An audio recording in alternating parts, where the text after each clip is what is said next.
Module 4, Cancellous and Compact Bone Histology. In the last module, you learned that there were two types of bone tissue, cancellous or spongy bone tissue, and compact tissue.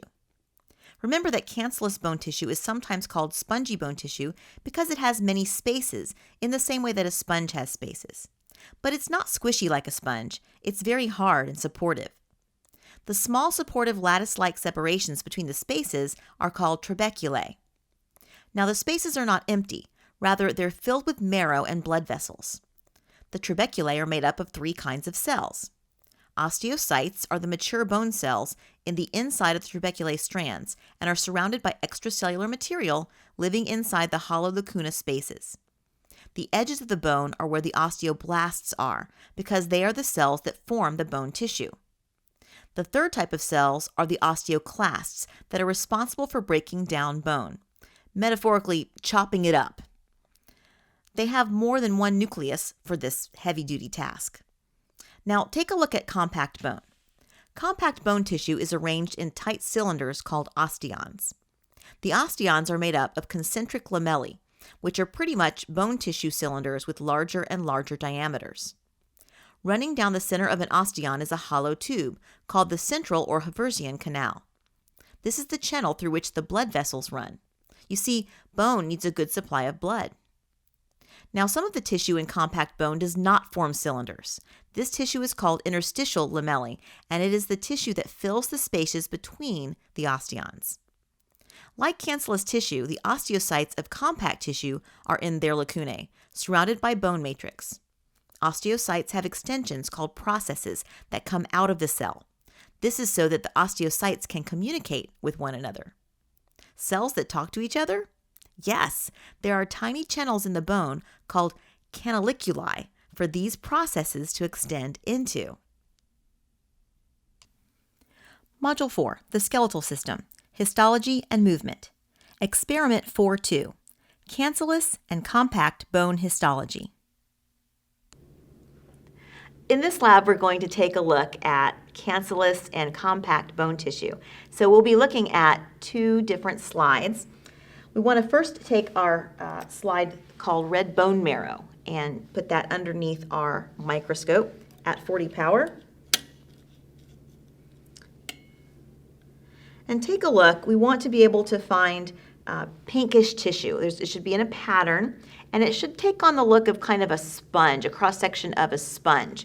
So when you're looking here under the slide, go ahead and move your slide to that pinkish area that looks really spongy. That's why it's called spongy tissue sometimes, or spongy bone. This is actually technically called cancellous bone, so it has that sponge look to it. And the pink tissue is the tissue of the trabeculae. The white spaces are the spaces between those trabeculae. At this point, you want to increase the magnification to 100 power and focus.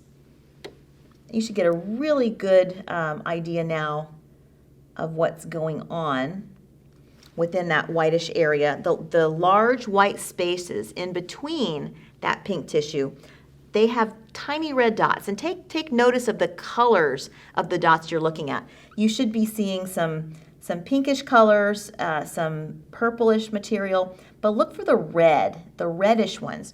Those are the cells in the bone marrow, those reddish cells. And the spaces in the cancellous bone often contain bone marrow. Now, at this point, we want to center our slide on the trabeculae, if possible, or a single trabecula, which is a single for trabeculae, and increase the magnification to 400 power. So I'm going to move my slide so I can get to a single trabecula. And now go to higher magnification, 400 power, and focus on that. And at this point, you really should be able to see more of what's happening here. There's little white circles in the trabeculae, and they contain a darker purpley kind of blobbish shape. And that's an osteocyte. You're actually looking at an osteocyte, which is the bone of a cell, or cell bone. The white circle is the lacuna in which the osteocyte resides. And then that helps you identify then that the pink tissue is really just mature, the matrix part of the cancellous bone. Now the tiny red dots are the cells of the bone marrow. You'll be seeing those as well. At this point, you want to go ahead and draw in your notebook what you're looking at, the power or magnification that you're looking at. See if you can label the lacuna and the osteocytes and the bone matrix, and also the bone marrow cells if you see any of those red cells. Now we want to put our magnification back to 40 power and put in a new slide. And we're going to take a look at the compact bone, which is, the slide should be titled Human Bone Tissue or Compact Bone at 40 power. And so go ahead and focus, center that. And at this point you will be noticing that there may be some cancellous bone, which would be a spongier area, but you want to focus on the compact bone. It should look very different from the slide we just looked at. Now increase the magnification to 100 power and focus again. And at this point, you should see some concentric circles or cylinders surrounding one another of cells.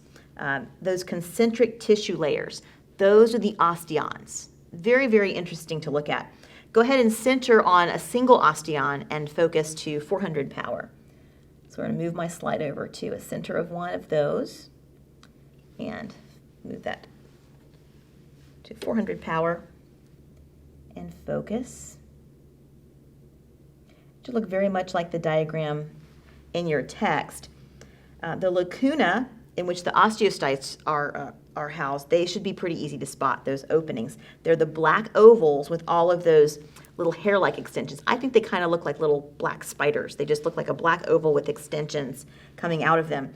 And those extensions are called the canaliculi. Of course, everything has a name in anatomy. And you should be able to see the tissue in between the osteons. That's the interstitial lamellae in between those osteons.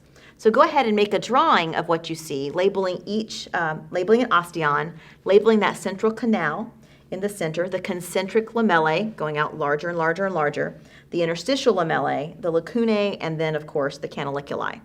And after you've made that illustration, again, identifying what magnification you're observing it under and what this material is, go ahead and clean everything up and put it away.